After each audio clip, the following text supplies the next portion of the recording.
storm chasing requires skilled planning. But what happens when that plan suddenly backfires, sending you fleeing for your life? It's May 6th, 2024, and I'm chasing a high risk for strong tornadoes in Oklahoma. I wait for the first supercell of the day to mature and track it towards the town of Helena. The supercell displayed classic characteristics with high visibility, but something seems to be missing. There is a lot of outflow surging from the backside, and low-level rotation could never really stay organized long.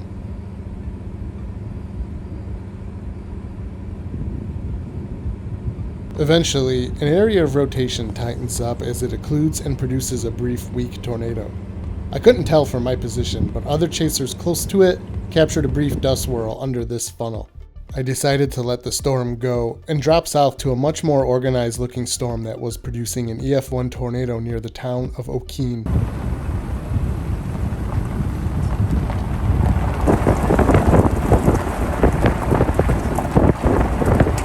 This storm, unlike the previous one, was a giant HP monster. I kind of want to keep east and see if it clears out. Same. HP stands for high precipitation. Heavy rain and hail falls through the RFD and much of the supercell, obscuring most of the low-level features from view. Compare this with the earlier storm, a classic supercell. Note how much clearer it is underneath, making all the features and tornado easier to see. Not the case here. If there's a tornado in there, it's lurking behind that spooky green wall of precipitation. On radar, here's what this HP RFD looks like. It is this area here. That beefy, thick hook is that eerie green core I'm looking at. I'm positioned to the east, looking west. The tornado will be buried deep behind that. The only way to get a view is to squeeze yourself in this barely mile-wide inflow notch from the north and look south. This is extremely risky and not advised even for experienced chasers. The storm motion is northeast. A hard-to-see, erratically moving tornado could easily impact you. You have to consider your roads too. In this case, there's plenty, but look what they're made of. Clay and mud. And the Oklahoma red clay is the slickest stuff out there the moment it gets wet. Your risk of getting stuck or sliding into a ditch increased dramatically.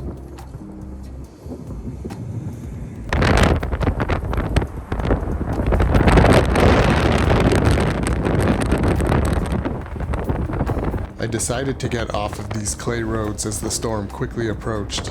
This took me to Highway 74 south of Covington, Oklahoma, where my smart decision making would end.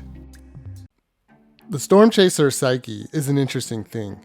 I can't even fully explain it myself.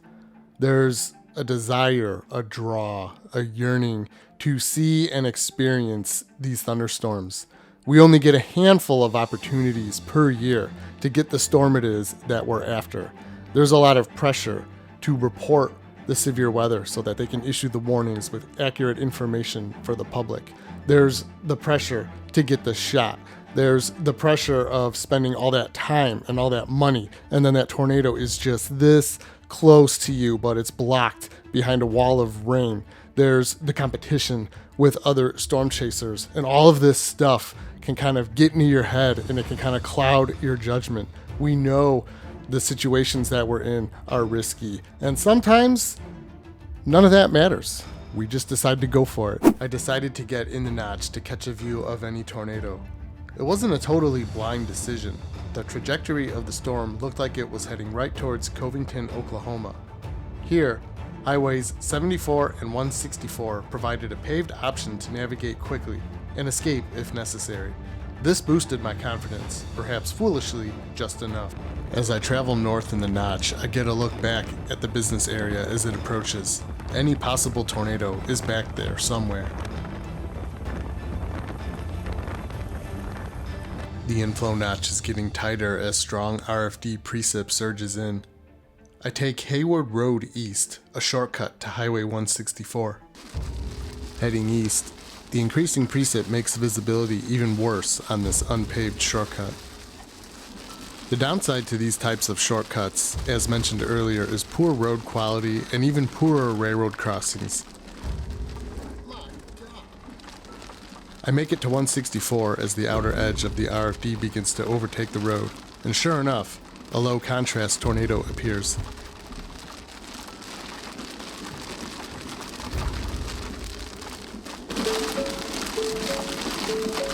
That vehicle warning tone I'm hoping isn't about to become something serious, because this is about the worst time and place for it.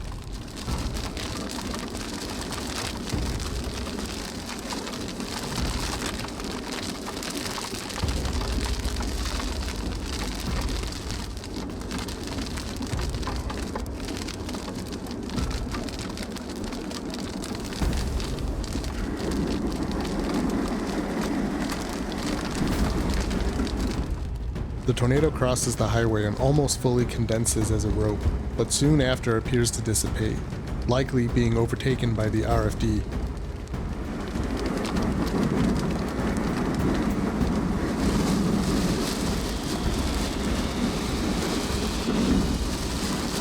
With the tornado gone, my day is about to take a sudden turn for the worst. That warning sound meant something.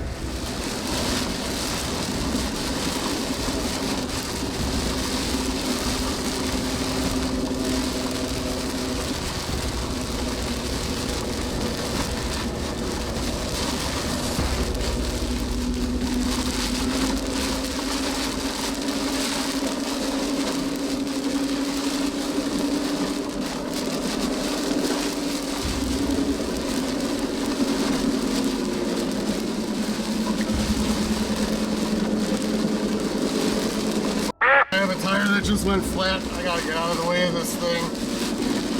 Tornado crossed the road in front of me, buried deep inside, and I have a tire that just went flat, so I'm kind of rim riding just to get out of the path. One of my tires has suddenly gone completely flat, crippling my vehicle and my ability to swiftly and safely navigate this storm. I put myself in an aggressive, risky position, and not being able to move quickly is a serious problem. A tornado crossed the road, but that doesn't mean the threat is over. What if it was just a satellite?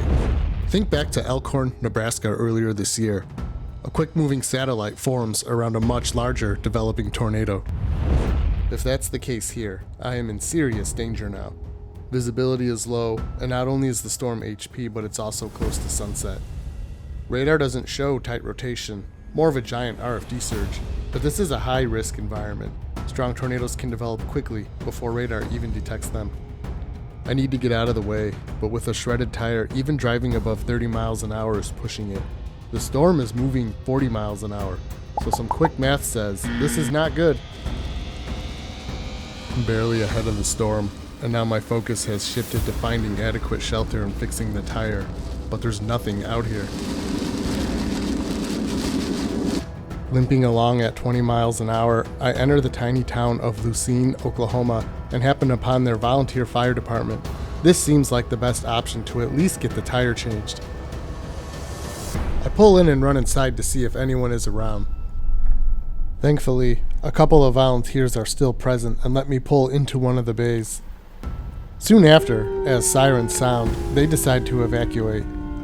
I actually think we're okay now, but the building is basically just a warehouse shell and won't hold up to a strong tornado.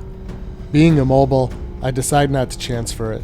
Again, this is a high-risk environment and a strong tornado could develop at any moment, so I decide to jump in with them.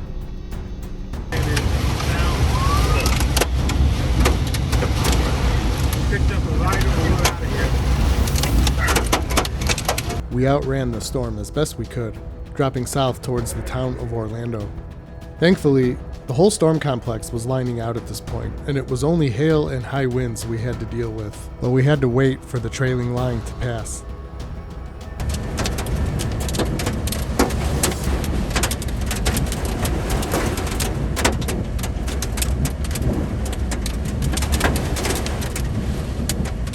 Once it was relatively clear, we made our way back to the station. Now that I was back, I began to set up to change the tire, but by now volunteers were arriving to assist with any storm-related needs. They quickly insisted I step aside and insisted they change the tire for me. I can't say enough nice things about these volunteers, who go out of their way and put themselves in the elements just to help others. They had much better tools for the job, that's for sure, and it only took a couple short minutes to get the tire on and I was ready to depart. But not before they gifted me with a hat that now stays with me in the back of my chase vehicle as a reminder. Thank you once again to the amazing volunteers, not only in Lucene, Oklahoma, but all over the world, who are out there doing good to help others.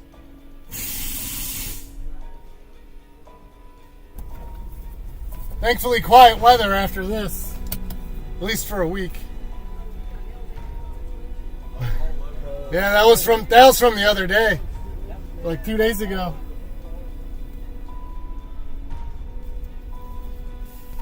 A recurring theme for me in 2024 seems to be chases ending in ways I never would have expected. I took an aggressive gamble and put myself in the notch of a dangerous HP supercell near dusk, and for what? A barely visible small tornado? It's only by luck the storm didn't wrap up and produce a larger, stronger one, as later that night a devastating EF4 tornado would strike the town of Barnsdall, Oklahoma. Even the most experienced chasers, who make calculated, risky maneuvers, can suddenly have that plan backfire for reasons they don't expect. So that begs the question, is it really worth it? Thanks for watching.